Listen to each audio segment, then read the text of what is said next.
আপনারা দেখবেন বুড়িগঙ্গার পাশে দিয়ে কিভাবে ময়লা ড্রেন দিয়ে ময়লা কেমিক্যাল বের হচ্ছে সেখানে।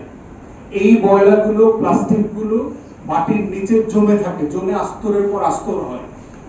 আমরা গত কয়েকদিন আগে, গত বছর 2 দিন আগে দেখলাম বরিশালের কীর্তনখোলা নদী 26 দিন ধরে ড্রেজিং করতেছে, শুধুমাত্র প্লাস্টিক আসছে, শুধুমাত্র প্লাস্টিক আসতেছে।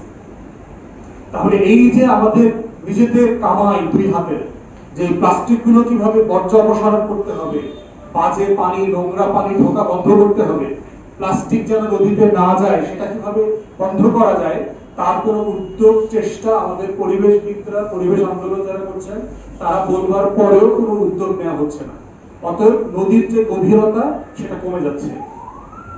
বন্যার একটা কারণ হচ্ছে যে নদীর পানির সাথে কানেক্টিভিটি থাকে, দেখবেন আমরা যেটাকে খাল বলি, প্যার বলি,